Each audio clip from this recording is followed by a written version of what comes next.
everybody, Raul here for Bass Musician Magazine, and today we have the extraordinary honor and pleasure of chatting with bassist, vocalist, and one of the founding members of Toad the Wet Sprocket, Dean Dinning. Yay! Hello, how's it going? Outstanding, Dean. So great to have a chance to catch up and chat.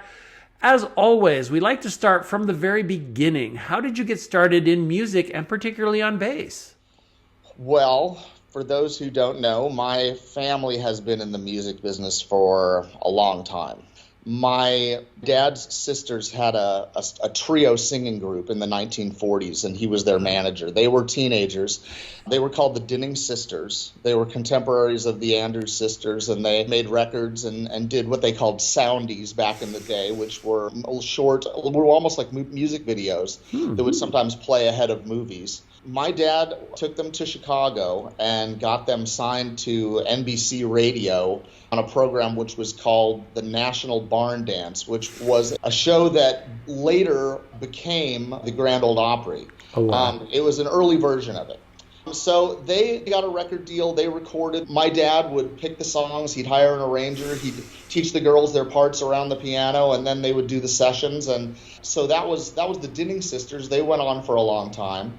And then my Uncle Mark had a hit, a #1 record in 1960 with a song that was written by one of the Dinning sisters, which was also his sister. It was called Teen Angel. Okay. And it was later featured in the movie American Graffiti and had a whole second life then when it was on the soundtrack. And then my other aunt, one of my dad's other sisters, was a cast member on the television program Hee Haw for its entire run. Wow. So I guess what I'm trying to say is me getting into the music business was kind of getting into the family business a little bit, because it wasn't the first time anyone had tried it, just to put it that way. My dad was actually a bass player, and he played bass around town with a little combo doing, standard and playing cocktail parties and things like that. So he played upright bass. He had an old plywood K bass. Wow. And I helped him, set up the gear and load the car. And to this day, I'm still the guy they call on to try and make the packing work because I have a certain eye for that. Yeah. But so he bought me my first bass, which was a 70s Fender Precision that we got for about $300. I wanted an electric guitar, but he, I guess wisely, told me that there were 10 guitar players out there for every bass player who could sing, and it turned out that he was right. So that's how I got my start. But I also took piano lessons from the age of about 7 onward, so I had a foundation in keyboard. Gotcha. Before I played bass. Gotcha. And did your dad teach you once you had your bass? He really didn't. I didn't take to it right away. I still wanted an electric guitar. I tried playing the bass, but it wasn't very fun to practice. I didn't really discover until later that the way to practice, at least for me, was to turn all the bass off on the stereo and play along with records. I figured that out later on. That became my process then. But I still wanted an electric guitar, so I got a job and I saved up my money and I bought an electric guitar, and I thought I was going to be a guitar player. And then when Toad started, I was originally the keyboard player. Everybody knew me as this keyboard guy. And then there was a song that didn't seem to want to have keyboards, and I played bass on it for the first time, and it was great. It was great, and I've been the bass player ever since. Nice. And so you'd be pretty much self-taught? Pretty much, yeah, self-taught. I haven't actually had any lessons. Very cool. Very cool. And since you mentioned Toad the Wet Sprocket, you guys have been together since about 86, if I'm not mistaken? Yeah, 86 is about right. We all met in high school doing a play. We were all in theater, and we all discovered that we had instruments. Our original drummer, Randy, lived in his parents' basement, which was perfect because he had a drum kit down there. And we would get together on the weekends and jam, we called it. And Todd, our guitar player to this day, was a part of that. Nice. And we would just screw around with guitars and drums in Randy's basement, and that was how the band kind of started. Yeah. 86 is about right. We all met in high school doing a play. We were all in theater, Oh, and we all discovered that we had instruments. Our original drummer Randy lived in his parents' basement, and which was perfect because he had a drum kit down there, and we would get together on the weekends and jam, we called it. And Todd, our guitar player to this day, was a part of that. nice. And we would just screw around with guitars and drums in Randy's basement, and that was the original. That was how the band kind of started. How did things kind of snowball? Because again, with this longevity, things have been going strong. Your music falls kind of within an alternative rock, but I hear kind of Americana when I listen to it because you've got a reach into a whole bunch of different areas. It's not all the same. Well, there were a lot of synths and things on the parts that I was learning as the keyboard player when it came in. But then when I started playing bass, things started to get more organic. And we really only used keyboards like B3 and piano on the records. It's a very natural sound, not a lot of electronic influence there. But we started, Todd and Glenn had been writing songs, and they wrote great songs. They had all these demos, and Todd was adamant that we needed to play out. And there was a little club called the Shack in Goleta, which is just north of Santa Barbara, that would only let you play original music because he didn't pay his ASCAP or BMI fees. If you even played Happy Birthday for a friend, he would run up on the stage and stop you. So we played there for about a year, and we met a lot of other bands, and we started doing multiple band nights, and I guess that was an early way of networking. And then we started to take these shows with multiple bands and play downtown at clubs and things like that. And that was where Brad Knack, who later became our manager, first saw us. And he was a songwriter. He was signed to Warner Chappell, and he was due to deliver a batch of songs to Warner Chappell, and he needed a backup band. So we went into the studio and backed him up on 3 songs, and he paid for us to record 2 or 3 songs. We went into a little home studio in a guy's house. You could only record there from the morning until his kids got home. It was 2-inch 16-track. His name was David Vaught. He was great engineer. And we did the whole thing live. We overdubbed a couple of things, but most of it was all done live. And we recorded a 10-song album that we released on cassette, and that became our first album, Bread and Circus, which Columbia Records ended up releasing in 1989 without even changing the mixes. They didn't change anything. So that's how it took off. We originally made this cassette because we were so young at the time. Our friends couldn't get in to see us play at the clubs. So we wanted something so our friends could hear our music. Gotcha. Yeah. Very, very cool. Well, and as we fast forward ahead, the most recent album that I have for you guys, starting now, 2021. Yeah, that was our pandemic record. We had started it before the pandemic, and then we went into lockdown and just started finishing it by sending files back and forth and doing that whole thing. Yeah, so that was a little different experience. Gotcha. And as we talk about sound, your gear, what are you playing on? How are you getting your sound?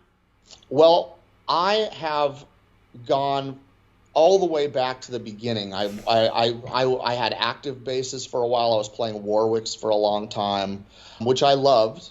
They were state of the art and sounded great live. Our sound mixer loved them. But around 2012, I decided to go back to really simplify everything. So I got this Lakeland 5560 5-string jazz bass made for me by the people at Lakeland, and it's completely passive. It's like a 60s jazz bass, and our sound front of house mixer loved the sound so much. I go back and forth between a 4-string and a 5-string. So I actually got a second one, a 4-string Lakeland, because he liked the sound so much. He didn't want to lose that sound when I went to the 4-string. So it's really a very simple setup. I don't go through any effects, just a tuner. The only thing I do use now is a wireless, but it's just very pure, just straight into the amp. The amp is we don't even mic the amp. The amp is just to fill in the gap in the front for the people so that, you've got that drum kit in front of you. We got a sub behind the drum. The sound coming out of the Mark bass cabinet just mixes with that sub and the kick, and so it kind of holds the bottom end of the band together. Gotcha. In a nice way. Once again, simplifying. I'm always afraid of my gear going out on me or crapping out when I'm on the road, and I think, what am I going to do? I'm going to have to get something from somewhere. So going with the Mark bass, I really felt like I could just walk into any Guitar Center and pick up another one if I needed to when I was out there on the road. And I've actually had to do that on occasion. So yeah, it's just off the shelf. Isn't it? It's not anything that needs to be made for me. It's solid state, and it sounds terrific, and it is really loud. I can play it on a big stage, and it puts out as much as an SVT. Wow. So it's been great for me. I've been using it for, I don't know, probably almost 10 years. Nice. And because of the simplicity of your sound as you're describing it, I'm guessing, because most of the amps will have some kind of EQ or something. Yeah. I know I like to run it just everything straight up and without kind of the minimal of the EQ, but... Yeah. I pretty much work with our front of house mixer and give him what he needs. Gotcha. I put what's going on in the house ahead of what I need on stage. A lot of the time there's not very much room to have, a ton of bass coming out on stage. So you need to dial it back. We used to mix in, put in some highs so you can get the detail of the fingers. I play with my hands a lot. Get some, get a little bit of fret in there, give it some detail and clarity. I pretty much leave the EQ the same every night. The great thing about this Mark bass amplifier, it's called the Little Mark III. It has two filters on it, one that makes it sound more like an Ampeg and one that kind of makes it sound more like a modern amp, like what I would call, I used to use SWR for a long time, and that sort of very clear sound. So between those two knobs, I can get any sound that I need. Between those two knobs and the knobs on the bass and the way that I play and position my hands, I can get every sound that I need. Gotcha. And do you have a preference in strings? I only use one kind of strings on my 5-string, and those are Michael Tobias design for 5-string set, the nickel ones. And they have an exposed core on the low B string, which gives that low B a lot of clarity and makes it very useful. The other thing is that we dropped the keys of all the songs around 2012.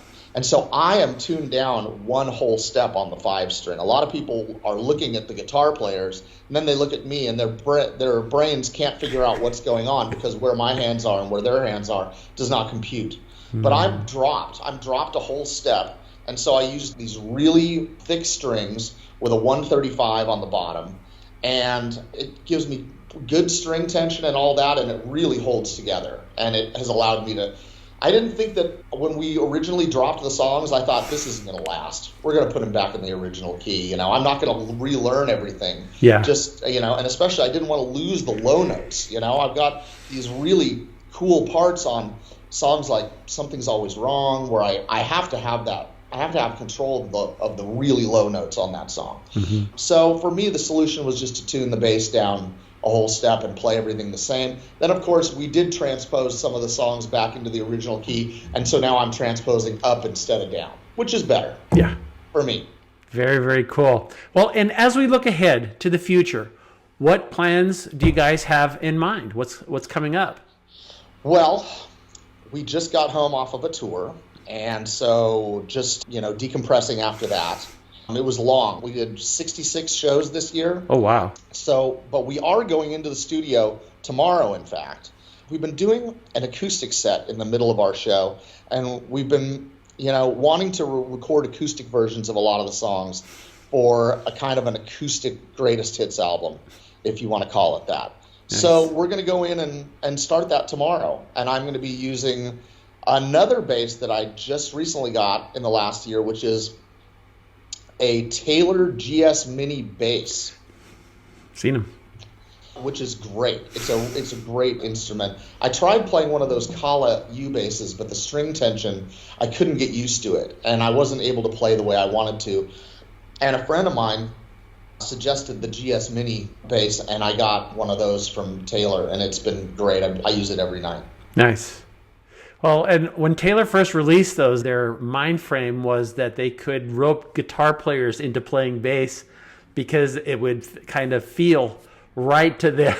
Yeah, I mean, it really does feel good. It has a really great feeling neck, and it's very satisfying to play. It's the most satisfying acoustic guitar-shaped, acoustic bass that I've ever had. Before I got mine, I borrowed one from this friend of mine and just sort of left it out sitting in the living room for the weekend, and I found myself picking it up over and over again just because it was fun to play. Yeah. Really comfortable, and the sound coming out of it was absurdly present. I had played these big, gigantic guilds that are huge and heavy, and they're hard to play, and then barely anything comes out of them. But this one is different. This one really sings. Well, and if people want to know where you're going to be or what you guys are up to, they should go to toadthewetsprocket.com. Yeah, we have a whole touring page on there that lists every show, and people can get tickets for the shows right directly from our website. Just it takes them right to the ticketing page. Excellent. And then on social media, you guys are very active as well. Just looking up Toad the Wet Sprocket or Toad the Wet Sprocket Music. Yeah, we've got the Instagram and the Facebook page and everything else. So, we try to, we're not that great at it, but we're trying to be more active and put more stuff up there. But yeah, that's a great way for people to find out where we are and what we're up to. Excellent. Well, Dean, thank you for taking time from your busy schedule, taking a little bit of your decompression time and sharing with us your story and all of this great information. Folks, you've seen him here, Dean Dinning on Bass Musician Magazine. Thanks.